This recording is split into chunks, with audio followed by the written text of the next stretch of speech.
সৌগত রায় এতদিনের সাংসদ, তিনি কি বিজেপি চলে যাচ্ছেন? বাকিদের মতো তিনিও কি এবার বিরোধী শিবিরে বিরোধীদের হাত ধরবেন, নাকি মমতা বন্দ্যোপাধ্যায়ের হাতটা যেভাবে তিনি ধরেছিলেন প্রথম থেকে সেটাই থাকবেন? একটা ছবি তো অনেক কিছু রটনা করে দিল, অনেক সমালোচনা তুলল, কিন্তু তার সত্যিটা কি সেটা জানতে এবং অবশ্যই এরই পাশাপাশি টুলু মণ্ডলের বাড়ি থেকে কোটি কোটি টাকা উদ্ধার থেকে শহর কলকাতায় তসলিমা নাসরিন, আর সঙ্গে ঘর বাপসি, যারা এনসিপিআইতে গেছেন তারা নাকি ভালো নেই, আর সেটাও নাকি সৌগত রায়কে জানিয়েছেন। এর সত্যতা কতখানি সেটা জানতে আজকে আমরা সাংসদ সৌগত রায়ের বাড়ি চলে এসেছি। আজকে সৌগতদার সঙ্গে একটু কথা বলে জানতে যাব এই সমস্ত প্রশ্নের উত্তরগুলো, যে সৌগতদা কিভাবে দেন সেটাই এখন দেখার। আসুন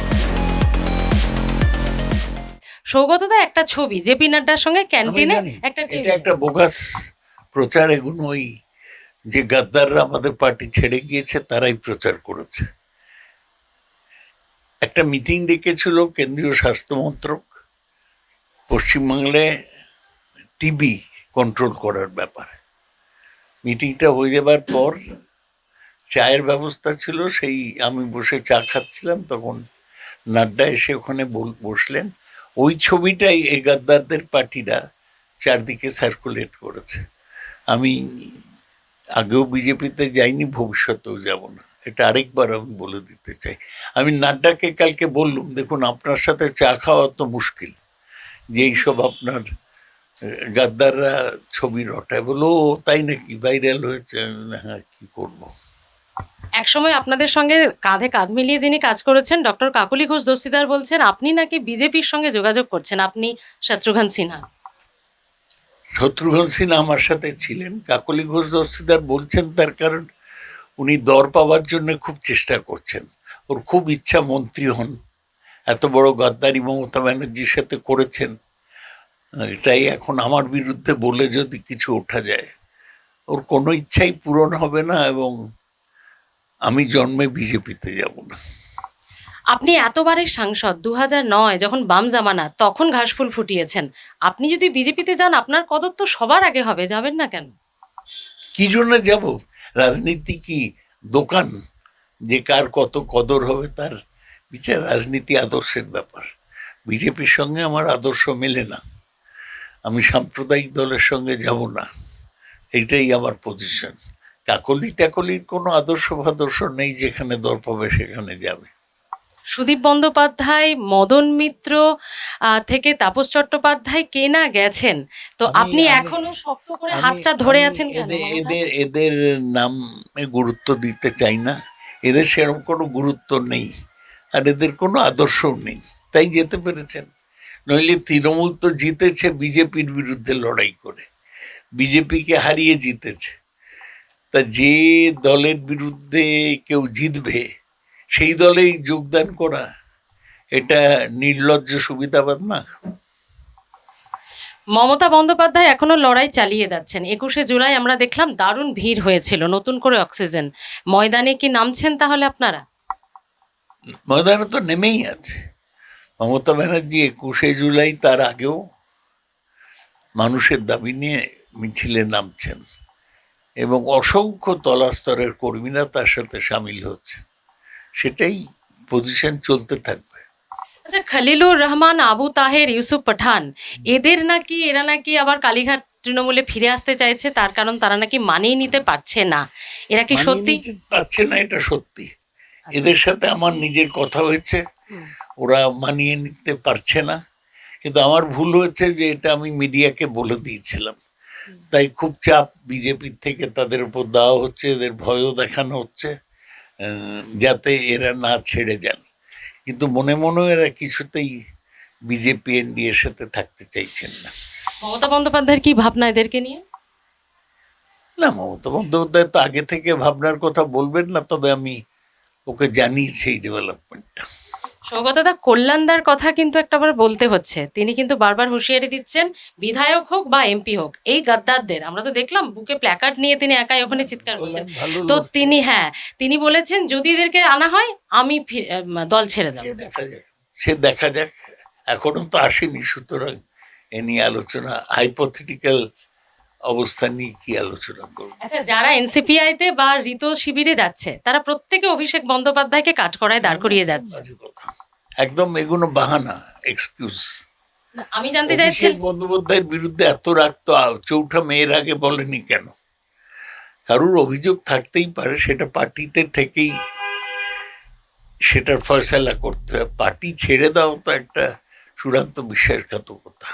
আমি আরেকটু অন্যভাবে জানতে চাইবো, আপনি যেহেতু বহু দিন আছেন, তো অভিষেক বন্দ্যোপাধ্যায়ের সঙ্গে এই যে নবীন প্রবীণ তত্ত্ব নাকি অভিষেক বন্দ্যোপাধ্যায় প্রবীণদের নাকি খুব একটা পছন্দ করে না, আপনি তো দলের, এগুলো বাজে কথা। আপনার সঙ্গে কোনো সমস্যা হয়নি?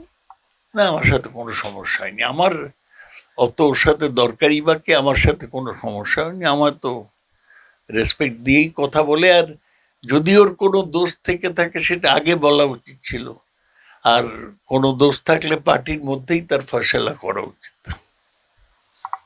শোনা যাচ্ছিল যে দমদমে একবার নাকি 2024-এ টিকিট পাওয়া নিয়ে কোনো সমস্যা হচ্ছিল। একদম বাজে কথা, কোনো সমস্যা হয়নি। আচ্ছা, অনুব্রত মণ্ডলের গড়ে টুলু মণ্ডলের বাড়িতে কোটি কোটি টাকা পাওয়া গেছে, আপনিও জানেন। মন্ডল কি জানতুম না, এই সবাই কাগজে নাম দেখি। না, আমি অনুব্রতর সাথেও আমার খুব যোগাযোগ ছিল না। আচ্ছা, শুভেন্দু অধিকারী বলছেন মমতা বন্দ্যোপাধ্যায় হাইকমান্ড মানে ওপর 14 তলার মানুষ যদি না জানে তাহলে নিচের তলার লোক এত করাপ্টেড হতে পারে না। শুভেন্দু অধিকারী এটা বলেছেন। শুভেন্দুর 3 মাস আগে ওর মুখ্যমন্ত্রী হবার পরই একে ধরা উচিত ছিল। 3 মাস অপেক্ষা করলো কেন? আগে কি ওর সাথে ফয়সালা করে তারপরে করেছে? ঋত শিবিরের ভবিষ্যৎ কি? কিছু নেই, একদম একটা লোক জিততে পারবে না এরা ভবিষ্যতে। মদন মিত্র মদনদা চলে গেলেন, ওরকম মদনদা বলে কিছু নেই। তিনি তো দিদি বলে প্রাণ ছিলেন। না না, আমি জানি না, এগুলো সব নাটক। আগেও নাটক, পরেও নাটক। এখন কি বিরোধী একদম তৃণমূল এক চিলতে জমিও ছাড়বে না? তৃণমূলের জায়গায় আছে, বিজেপির বিরুদ্ধে লড়াই করছে। কাদেরকে নিয়ে লড়বে তৃণমূল? সমস্তটাই কি একেবারে নতুন একঝাঁক যারা এখন নতুন একঝাঁকরা আসছে, সেটাই ভালো। এই দেখলেন না, নতুন একঝাঁক ছেলে মেয়েরা মোদী সরকারকে হেলিয়ে দিল। এরাই ভবিষ্যৎ। দাদা, অনেকদিন পরে তাসলিমা নাসরিন অনেকদিন পরে এসেছেন, অনেকদিন পরে কলকাতায় এসেছেন, এসে শুভেন্দু অধিকারীকে ধন্যবাদ জানিয়েছেন এবং আগের সরকারের আমলে আসতে পারেননি, খানিকটা দুঃখ প্রকাশ করেছেন। সে আমি জানি না। তসলিমা নাসরিন ভালো কবি, ভালো লেখিকা। উনি এসছেন কলকাতায়, কবিতা পড়ছেন, এটা আনন্দের কথা। ওর রাজনীতির ব্যাপারে আমি কিছু জানি না। মমতা বন্দ্যোপাধ্যায়ের যদি আপনি অনেক দিনের সঙ্গী, যদি দুটো ভালো গুণ আর দুটো আপনার চোখে দেখা, না, মমতা বন্দ্যোপাধ্যায়ের হাত এখনো শক্ত করে ধরে আছেন আপনারা কজন? মমতা বন্দ্যোপাধ্যায়ের মধ্যে কি আছে? বন্দ্যোপাধ্যায়ের হাত মানে পার্টির হাত ধরে আছে। এই পার্টি সিম্বলে আমি জিতেছি, এই পার্টি আমায় ইলেকশনের সময় সমর্থন করেছে, আমি হাত ধরবো না কেন? বামেরা নতুন করে জেগে উঠছে, কিছু বুঝতে পারছেন না? বাম চেষ্টা করছে, ওদের নতুন একঝাঁক ছেলে মেয়ে উঠছে, ওরা এখনো ইম্প্যাক্ট তৈরি করতে পারেনি, কিন্তু চেষ্টা খুব করছে, এটা আমি দেখতে পাচ্ছি। অভিষেক বন্দ্যোপাধ্যায় আর আইপ্যাকই নাকি দলটাকে শেষ করলো, এমন অনেকে অভিযোগ করছেন। অভিনেত্রীরা রচনা বন্দ্যোপাধ্যায়, শতাব্দী, জুন মালিয়া, এদেরকে কি তাহলে দলে একটা সময় নেওয়া, এই পদগুলো দেওয়া ভুল হয়েছে মমতা বন্দ্যোপাধ্যায়? সে আমি বলতে পারবো না, তবে এদের জিরো গুরুত্ব।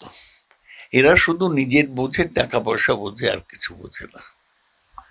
থ্যাংক ইউ দাদা কথা বলার জন্য। খুব ছোট্ট সংক্ষেপে উত্তর দিলেন, কিন্তু বুঝিয়ে দিলেন অনেক কিছু, তাই তো? কিভাবে দেখছেন আপনারা? তবে রাজনীতিতে তো সবই সম্ভব। এত কাছের সঙ্গীরা চলে গেছেন, সৌগত রায় এখন আগামী দিনে কি করেন সেটাই দেখার। আপনাদের কি মনে হয়, কি করবেন সৌগত রায়? অবশ্যই কমেন্ট বক্সে এসে জানাতে ভুলবেন না। সঙ্গে এটাও জানাবেন যে ঘর ওয়াপসির কথা বলা হচ্ছে, কল্যাণ বন্দ্যোপাধ্যায় সেটাকে কি মেনে নেবেন, নাকি মমতা বন্দ্যোপাধ্যায় চাইলেই এই বিদ্রোহীদের ফিরিয়ে নেবেন? কমেন্ট করে জানাতে ভুলবেন না অবশ্যই বেঙ্গল ভয়েসের কমেন্ট বক্সে। দেখা হচ্ছে নেক্সট ভিডিওতে। ভালো থাকুন, দেখতে থাকুন বেঙ্গল ভয়েস।